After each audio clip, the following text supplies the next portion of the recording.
Income, which means आज के lecture में हम total income of resident and ordinary resident, resident person और ऑर्डिनरी रेसिडेंट पर्सन जो होते हैं उनका टोटल इनकम कैसे कैलकुलेट करना है, सिमिलरली रेसिडेंट और नॉट ऑर्डिनरी रेसिडेंट पर्सन का कैसे हम कैलकुलेट करेंगे, और नॉन रेसिडेंट जो एसएससी होते हैं उनका टोटल इनकम कैसे कैलकुलेट किया जाएगा। तो सबसे पहले हम स्टार्ट करते हैं total income of resident SSC, मतलब ऐसे पर्सन जो रेसिडेंट है और ऑर्डिनरी रेसिडेंट है, जिसको सेक्शन 5 सबसेक्शन 1 में जो है वो डिफाइन किया हुआ है। इनकम रिसीव्ड और deem to be received in India, मतलब इनकम जो इंडिया में हमने रिसीव किया है और इंडिया में रिसीव करने वाले हैं, जो इंडिया में ही रिसीव होगा।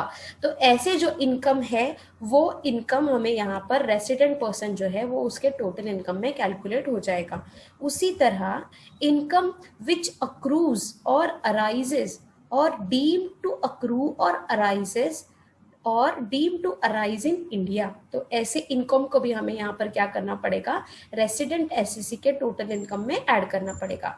उसी तरह ऐसे इनकम विच अक्रूज और arises outside India even if it is not received और ब्रॉट इनटू इंडिया, मतलब ऐसा इनकम जो इंडिया के बाहर ही हमने रिसीव कर लिया है या अक्रू हो गया है, वो इनकम मीन्स हमें मिलने वाला है, अगर उसका इंडिया से रिलेशन नहीं है, इंडिया में वो इनकम नहीं आया है, तो भी अगर वो पर्सन रेजिडेंट ऑफ इंडियन है तो वो यहाँ पर इंडिया का उसके टोटल इनकम में उस इनकम का कैलकुलेशन होगा। तो ये हो गया हमारा रेसिडेंट एसएससी का, मतलब अगर कोई SSC resident and ordinary resident है तो उसके लिए हमें यहाँ पर क्या करना पड़ेगा, तीनों कंडीशन में तीनों जो इनकम है वो ऐड करनी पड़ेगी। Resident and ordinary resident should pay tax on total income, whether it is accrued or deemed to accrue, received or deemed to be received in और outside India, मतलब वो इनकम मिल गया है या मिलने वाला है, आने वाला है, इंडिया का इनकम है या इंडिया के बाहर का इनकम है। अगर हमारा एसएससी रेसिडेंट है तो उसका जो है वो टोटल इनकम में वो अमाउंट कैलकुलेशन होगा। सेकेंड है total income of resident but not ordinary resident, मतलब रेसिडेंट पर्सन है लेकिन ऑर्डिनरी रेसिडेंट नहीं है। जैसे कि लास्ट वीडियो में हमने देखा था कि नॉट ऑर्डिनरी रेसिडेंट कौन से होते हैं, तो ऐसे पर्सन जो पिछले 10 साल जो है, जैसे कि लास्ट ईयर छोड़ के उसके पहले के 10 साल में से 2 साल रेसिडेंट है एंड उसके 7 साल पहले अगर उनका total count in India 730 days होता है तो वो पर्सन हमारे रेसिडेंट ऑर्डिनरी रेसिडेंट हो जाते हैं। तो ऐसे पर्सन जो लास्ट ईयर में 182 डेज थे इंडिया में तो वो रेसिडेंट है, या तो फिर उससे लास्ट ईयर में 60 डेज थे और उसके 4 साल पहले 365 डेज थे, तब भी वो रेसिडेंट हो जाते हैं। तो जो पर्सन रेसिडेंट है लेकिन ऑर्डिनरी रेसिडेंट नहीं है तो उनका इनकम कौन सा हो जाएगा, टैक्सेबल। तो इनकम रिसीव्ड और deem to be received in India है, मतलब इनकम इंडिया में मिला है या इंडिया में ही मिलने वाला है, तो ऐसा इनकम क्या हो जाएगा, उनका टोटल इनकम में कैलकुलेट हो जाएगा। उसी तरह इनकम विच अक्रूज और अराइजेज और डीम टू अक्रू और अराइज और deem to arise in India, तो वो इनकम भी यहाँ पर हमारा कैलकुलेट हो जाएगा for resident but not ordinary resident के लिए। लेकिन जो थर्ड केस में कैसा है, इनकम अक्रूइंग और arising outside India not to be included in this total income, मतलब ऐसा इनकम जो बाहर इंडिया के बाहर ही अक्रू हुआ है, इंडिया के बाहर ही अराइज हुआ है, तो ऐसा इनकम रेसिडेंट और नॉट ऑर्डिनरी रेसिडेंट पर्सन का कैलकुलेशन नहीं होगा। किस केस में होगा, however income is derived from a business controlled from or profession set up in India included in total income, जो बिजनेस कंट्रोल इंडिया से हो रहा है या उसका सेटअप इंडिया में है, तो ऐसे इनकम जो है वो टोटल इनकम में जो है वो कैलकुलेट हो जाएगा। इवन दो इट अक्रूज और अराइजेज आउटसाइड इंडिया, अगर वो इंडिया के बाहर ही अक्रू हो रहा है, इंडिया के बाहर ही अराइज हो रहा है, लेकिन बिजनेस इंडिया से कंट्रोल हो रहा है, तो ऐसे केस में जो थर्ड पॉइंट है उसका भी हम इनकम जो है वो कैलकुलेट करेंगे। और थर्ड हमारा एग्जाम्पल है total income of non resident, ऐसे पर्सन जो नॉन रेसिडेंट है, जो रेसिडेंट है ही नहीं इंडिया के, तो ऐसे पर्सन के लिए क्या हो जाएगा कि जो भी इनकम इंडिया में रिसीव किया है तो वो इंडिया का टोटल इनकम में कैलकुलेट हो जाएगा। उसी तरह सेकेंड पॉइंट क्या है, इनकम अक्रूज और अराइजेज डीम टू अक्रू और अराइजेज इन इंडिया, मतलब जो सेकेंड पॉइंट है वही पॉइंट आएगा। जो थर्ड पॉइंट था आउटसाइड इंडिया वाला, तो वो पॉइंट यहाँ पर नॉन रेसिडेंट के केस में नहीं आता है। तो चलिए एक शॉर्टकट में देखते हैं, जिसमें हम देखेंगे scope of total income resident and ordinary resident के लिए कैलकुलेट होगा या नहीं, resident but not ordinary resident के लिए कैलकुलेट होगा या नहीं, और नॉन रेसिडेंट के लिए कैलकुलेट होगा या नहीं। यहाँ पर क्या है, इनकम रिसीव्ड और deem to be received in India during the previous year. अगर पिछले साल का जो भी इनकम रिसीव्ड हुआ है या डीम टू रिसीव हुआ है, तो रेसिडेंट एंड ऑर्डिनरी रेसिडेंट का भी इनकम कैलकुलेट होगा, resident but not ordinary resident का भी इनकम कैलकुलेट होगा, और नॉन रेसिडेंट का भी ऐसा इनकम कैलकुलेट होगा।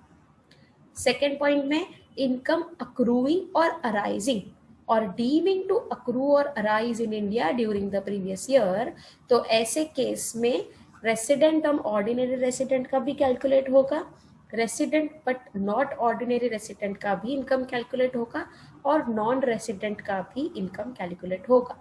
लेकिन जो थर्ड पॉइंट है जिसमें है इनकम अक्रूइंग और अराइजिंग आउटसाइड इंडिया, अगर इंडिया के बाहर अक्रू और अराइज हो रहा है तो रेसिडेंट और ऑर्डिनरी रेसिडेंट में वो होगा, even if such income is not received और brought into India during the previous year. तो अगर पिछले साल में अगर उसका इनकम इंडिया में नहीं आया है, फिर भी वो इंडिया में रेसिडेंट एंड ऑर्डिनरी रेसिडेंट के लिए टोटल इनकम में उसका कैलकुलेशन होगा, लेकिन resident but not ordinary resident का नहीं होगा।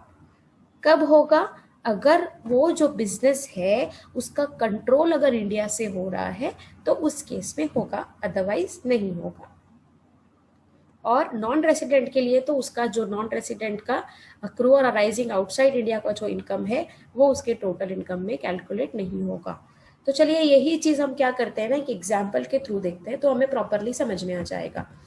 तो एक केस स्टडी देखते हैं। Mister Vineet, a British citizen, had the following income during the year ended on 31st March 2021। मतलब प्रीवियस ईयर में उसके पास में ये सारे इनकम्स हैं। क्या इनकम है, तो income from house property in India, India में उसको एक हाउस प्रॉपर्टी है, उसमें से उसका इनकम आ गया है 15,000। Income from house property in Rome, उसका प्रॉपर्टी इंडिया के बाहर है 10,000 का।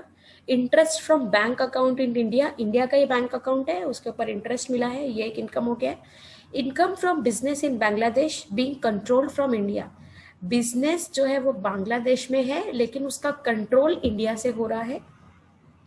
Interest on bank account in USA. Salary earn and received in Tokyo, salary earn भी किया है और रिसीव भी किया है टोक्यो में। Income earn and received in London, कुछ इनकम है जो अर्न और रिसीव किया है लंदन में। और लास्ट है dividend British company received in India, मतलब ब्रिटिश कंपनी का जो डिविडेंड है उसको रिसीव किया है हमने इंडिया में। तो इस केस स्टडी के हिसाब से हम देखेंगे कि असेसमेंट ईयर के लिए उसका टोटल इनकम कितना हो गया। अब किसका टोटल इनकम, अगर मिस्टर विनीत जो है रेसिडेंट और ऑर्डिनरी रेसिडेंट ऑफ इंडिया है, या अगर मिस्टर विनीत जो है रेसिडेंट इंडियन है लेकिन नॉट ऑर्डिनरी रेसिडेंट है, या अगर मिस्टर विनीत रेसिडेंट है ही नहीं, नॉन रेसिडेंट है, तो तीनों केसेस में कौन सा इनकम उसका कैलकुलेट होगा और कौन सा इनकम कैलकुलेट नहीं होगा। Computation of income for the assessment year 21-22, जिसमें हम देखेंगे कि आइटम ऑफ इनकम देखेंगे, नेचर ऑफ इनकम भी देखेंगे, और देखेंगे कि वो रेसिडेंट और ऑर्डिनरी रेसिडेंट के लिए है या नहीं, नॉट ऑर्डिनरी रेसिडेंट के लिए है या नहीं, और नॉन रेसिडेंट के लिए है नहीं। जैसे कि पहला इनकम था income from house property in India, house property India में है, इनकम भी इंडिया में ही मिल गया, मतलब वो इनकम अराइजिंग इन इंडिया है। तो जब इनकम अराइजिंग इन इंडिया है तो वो तीनों लोगों के लिए टोटल इनकम में कैलकुलेट हो जाएगा। उसी तरह सेकंड है income from house property in Rome, मतलब मेरा प्रॉपर्टी इंडिया के बाहर है, मतलब ये क्या हो गया, फॉरेन इनकम। तो फॉरेन इनकम है तो वो रेसिडेंट और ऑर्डिनरी रेसिडेंट के लिए कैलकुलेशन होगा, रेसिडेंट और नॉन ऑर्डिनरी रेसिडेंट और नॉन रेसिडेंट के लिए उसका कैलकुलेशन नहीं होगा। नेक्स्ट है interest from bank account in India, मतलब इंडिया का ही इनकम है, बैंक अकाउंट इंडिया में ही है, तो वो क्या हो जाएगा, इनकम अराइजिंग इन इंडिया, जो तीनों के लिए तीनों के इनकम में कैलकुलेट होगा। नेक्स्ट है income from business in Bangladesh being controlled from India, मतलब बिजनेस बांग्लादेश में है लेकिन उसका कंट्रोल इंडिया से हो रहा है, तो वो हो जाएगा हमारा फॉरेन इनकम, जो हमारा दो ही केसेस में आएगा, थर्ड केस में नहीं आएगा, नॉन रेसिडेंट में नहीं आएगा। Interest on bank account in USA, अब यहाँ पर ये क्या हो गया कि यूएस में बैंक अकाउंट है, तो वो क्या हो जाएगा हमारा फॉरेन इनकम, इसलिए वो रेसिडेंट और ऑर्डिनरी रेसिडेंट के इनकम में आएगा और नॉन ऑर्डिनरी रेसिडेंट और नॉन रेसिडेंट के इनकम में नहीं आएगा। Similarly salary earned and received in Tokyo, तो ये क्या हो गया फॉरेन इनकम, तो यहाँ पर क्या हो जाएगा ऑर्डिनरी रेसिडेंट में आएगा और non ordinary resident and non resident में उसका कैलकुलेशन नहीं होगा। Income earned and received in London, तो ये सेम लास्ट पॉइंट जैसा ही हो गया, फॉरेन इनकम हो गया, तो सिर्फ फर्स्ट केस में आएगा, बाकी के दो केसेस में वो इनकम कैलकुलेट नहीं होगा। Similarly dividend of British company received in India, ये क्या हो गया इनकम रिसीव्ड इन इंडिया, अगर ये ब्रिटिश कंपनी का डिविडेंड उनको ब्रिटिश जो कंट्री है वहीं पर मिलता तो वो फॉरेन इनकम हो जाता, अब यहाँ पर रिसीव्ड इन इंडिया है, इसीलिए तीनों केसेस में जो है वो इनकम में कैलकुलेट होगा। इसी तरह तीनों केसेस का टोटल इनकम कितना हो जाएगा वो हम यहाँ पर कैलकुलेट करेंगे तीनों का टोटल करके। नेक्स्ट एक एग्जांपल देखते हैं, case study 2। Mister Aamir has earned from the following incomes during the previous year 31 मार्च 2021, तो उनके इनकम दिए हुए हैं। Payment received in Dubai for services rendered in Japan, payment Dubai में मिला है और सर्विसेज दिया था जापान में।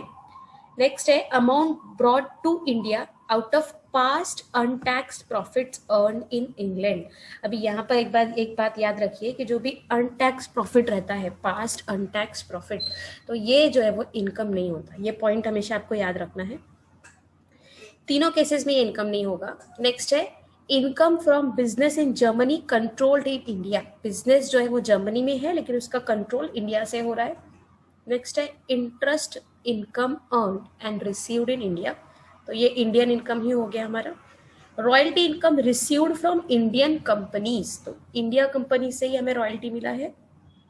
Income from agriculture in Sri Lanka, Sri Lanka का एग्रीकल्चर इनकम मिला है हमें।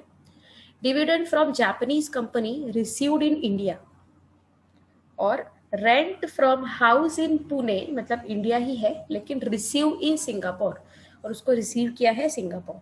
तो इस तरह हम क्या करेंगे, टोटल इनकम उसका कैलकुलेट करेंगे फॉर तीनों केसेस के लिए, रेसिडेंट ऑर्डिनरी रेसिडेंट के लिए, resident but not ordinary resident के लिए, और नॉन रेसिडेंट के लिए। फर्स्ट है payments received in Dubai for services rendered in Japan, तो ये हो गया हमारा फॉरेन इनकम, तो फॉरेन इनकम है तो ये सिर्फ फर्स्ट केस में ही कैलकुलेशन होगा। नेक्स्ट है past untaxed profits brought into India, तो जैसे मैंने बताया कि अनटैक्स प्रॉफिट्स है तो उसको इनकम नहीं माना जाता है, तो वो यहाँ पर नहीं ऐड होगा। Income from business in Germany controlled in India, business जो है वो जर्मनी में है और उसका कंट्रोल इंडिया से हो रहा है, तो दो केसेस में ये आ जाएगा लेकिन थर्ड केस में वो नहीं आएगा। अगर income from business in Germany रहता तो ये सेकंड केस में भी नहीं आता क्योंकि वो फॉरेन इनकम हो जाता, लेकिन उसका कंट्रोल इंडिया से हो रहा है इसीलिए नॉन ऑर्डिनरी रेसिडेंट के लिए उसका कैलकुलेशन होगा। Income interest income earned and received India, तो ये इंडिया का ही इनकम हो गया, रिसीव्ड इन इंडिया, तो ये सारे केसेस में आ जाएंगे amounts. Royalty income received from Indian companies, अब रॉयल्टी इनकम क्या होता है, तो आपने बागबान मूवी देखा है, ओके, तो बागबान मूवी में अमिताभ बच्चन जो है वो एक बुक लिखता है, एक नॉर्मल वो बुक लिखता है जिसको वो लोग पब्लिश कर देते हैं, और पब्लिश करने के बाद लास्ट में उसको चेक मिलता है, तो वो चेक किस चीज का रहता है, वो रॉयल्टी का चेक रहता है। कि आपने जो बुक पब्लिश किया है उसके अगेंस्ट आपको रॉयल्टी का जो है अमाउंट मिला। तो ऐसा कुछ रॉयल्टी इनकम है जो इंडियन कंपनी से मिला है, तो तीनों केसेस में वो इनकम कैलकुलेट होगा। नेक्स्ट है income from agriculture in Sri Lanka. तो श्रीलंका का इनकम है, इसीलिए फॉरेन इनकम करके फर्स्ट केस में कैलकुलेट होगा। लेकिन याद रखिए अगर ये एग्रीकल्चर इनकम इंडिया का होता तो वो कैलकुलेट नहीं होता, because agricultural income is exempt from income tax. आपका इंडिया में चाहे जितना भी प्रॉपर्टी रहे, एग्रीकल्चर जितना भी होता रहे उसमें, उस पर आपको टोटल इनकम में वो इनकम कैलकुलेट नहीं होगा, उस पर टैक्स चार्ज नहीं होगा।